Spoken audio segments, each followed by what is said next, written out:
गपूड़ी बहू। उमा जी की बहू पिंकी को गप्पे मारने की बहुत आदत थी। वो जब भी किसी के बारे में बातें करती तो बड़े बड़े गप्पे फेंका करती। आसपास के सब लोगों को पता था कि पिंकी बहुत बड़ी गपूड़ी बाज है। लोग उसकी बात पर विश्वास नहीं किया करते थे, लेकिन हाँ, उसकी बातें सुन सुनकर हंसते बहुत थे। अरे बहू, पड़ोस वाली शर्मा जी है ना, उनकी बेटी का जन्मदिन है, तुम भी चली जाना। ठीक है मम्मी जी, ये तो बता दो गिफ्ट में लेकर क्या जाना है। अरे लेकर क्या जाना है, 250 का लिफाफा दे देना, बस काफी है। अरे मम्मी जी, अच्छा लगेगा क्या? पड़ोसी है हमारे, हमें कुछ बड़ा लेकर जाना चाहिए। अरे बहू, इतना काफी है। जानती हैं आप, मेरे मायके में जब पड़ोस में किसी की बर्थडे होती थी ना, तो मम्मी कुछ ना कुछ गोल्ड का ही देकर भेजती थी। पड़ोसी के बर्थडे में सोना? कैसी बातें करती हो। और नहीं तो क्या, आपकी तरह थोड़ी ना लिफाफा पकड़ा दिया। पिंकी शर्मा जी की बेटी के जन्मदिन में चली जाती है। अरे आज तो बड़ी सुंदर लग रही हो साड़ी में। जी मैं तो लहंगा पहनकर आने वाली थी, मम्मी जी नहीं मानी। अरे बेटा, बर्थडे पार्टी में तो साड़ी चल जाती है, मेरा मतलब कोई शादी थोड़ी ना है। कैसी बात कर रही हैं आप आंटी जी?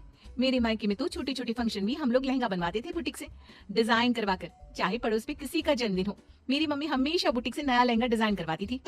मैंने तो ऐसा कहीं नहीं देखा, ये तो तुमने आज बड़े कमाल की बात बताई। अरे जाने दीजिए, कोई बात नहीं। और बताइए, आपकी बेटी नजर नहीं आ रही? अरे भाभी, मैं यहाँ हूँ। ये देखिए मेरा ड्रेस कैसा लग रहा है। ठीक ही है, मतलब बच्ची के हिसाब से थोड़ा हल्का है ना। अरे भाभी, इतना सुंदर गाउन पहना है मैंने। मैं ना शादी से पहले अपने बर्थडे पर हमेशा जरी वाला लहंगा पहना करती थी। यही मैं तुम्हारी मम्मी को भी बता रही थी। इसके बाद केक काटने का प्रोग्राम शुरू होता है। सब लोग इकट्ठे हो जाते हैं। शर्मा जी की बेटी का केक देखकर पिंकी से रहा नहीं जाता। उसके अंदर का गपोड़ी बाज बाहर निकल कर आ जाता है। अरे इतना छोटा सा केक? अरे बेटा, मेहमानों के हिसाब से ही है, जितने लोग इतना बड़ा केक। आंटी जी, कम से कम 4 या 5 मंजिल वाला केक तो बनाना चाहिए था। आपकी बेटी का बर्थडे रोज रोज थोड़ी ना आता है। मेरे बर्थडे पर हमेशा पापा 4 केक बनवाते थे। सारे केक 4-4 मंजिल के होते थे।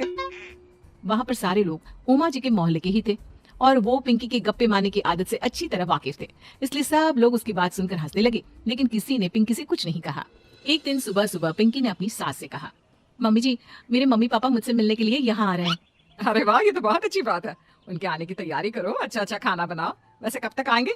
मम्मी जी फ्लाइट से आ रहे हैं, कल शाम को 4 बजे की फ्लाइट है। फ्लाइट? लेकिन बेटा, तेरा मायका तो यहाँ से 2 घंटे की दूरी पर है। तेरे मम्मी पापा फ्लाइट से कब से आने लगे?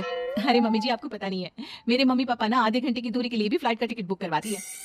अरे गप्पे थोड़े कम मारा करो बहू। कोई फ्लाइट से तब आएगा ना जब यहाँ पर एयरपोर्ट होगा। तुम्हारी मम्मी क्या उड़कर आएगी घर में?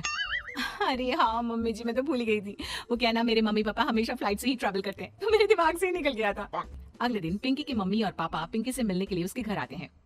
आइए आइए जी, आपका बहुत बहुत स्वागत है। और समदन जी, हमारी बेटे की कोई शिकायत तो नहीं ना? ठीक से संभाल लिया है ना आपका घर? अरे मेरी बहू बहुत समझदार है, घर का काम बहुत अच्छे तरीके से करती है।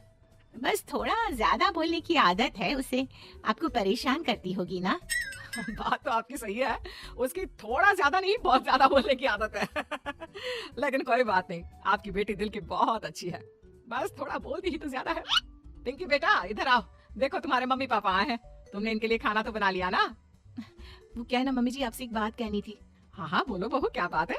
डरने की कोई जरूरत नहीं। वो मम्मी जी, मैंने सोचा मम्मी पापा आए हैं तो खाना बाहर से मंगवा लेती हूँ। अरे कोई बात नहीं बेटा, वैसे भी तुम किचन में काम करने लग जाती तो अपने मम्मी पापा से बात कब करती। बहुत अच्छा किया, अब तुम अपने मम्मी पापा के साथ बैठकर आराम से बात करो, मैं अंदर जाती हूँ। शाम का वक्त, जैसे ही दरवाजे की घंटी बजी, 3-4 लोग हाथों में खाने के बहुत सारे पैकेट लेकर उमा जी के घर पहुंच गए। अरे भाई, कौन है आप लोग? लगता है गलत पते पर आ गए। नहीं नहीं बाजी, हम तो खाने का ऑर्डर डिलीवर करने आए हैं, यहीं से बुकिंग मिली थी। अरे नहीं नहीं, आपको कोई गलत फहमी हुई है, हमारे यहाँ तो 2 ही मेहमान आए हैं। आपके हाथ के पैकेट देखकर लगता है इसमें 50 लोगों का खाना है।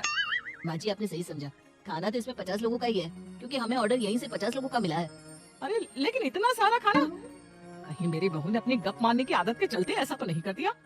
ये खाना आप रख लीजिए और हमें हमारे पैसे दे दीजिए। अच्छा, वैसे कितने का बिल बना है?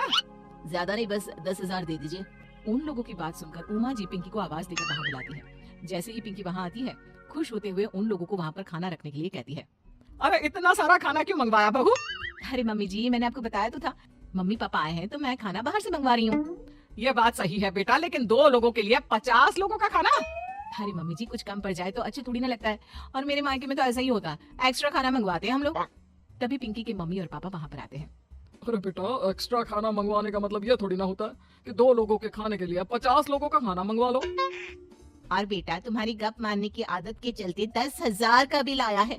तुम्हें नहीं लगता ये गलत है? देखो बहू, बढ़ा चढ़ाकर बातें करना अपनी जगह, लेकिन इतनी बड़ी बड़ी फेंकना भी गलत है ना। पहली बात तो इतने सारे पैसे लगे, और दूसरी बात खाना वेस्ट होगा। आप लोग ठीक कहते हैं। मैं आज के बाद अपनी इस आदत को कंट्रोल करने की कोशिश करूंगी और अब से गप थोड़ी कम मारा करूंगी। पिंकी की बात सुनकर सब लोग हंसने लगे।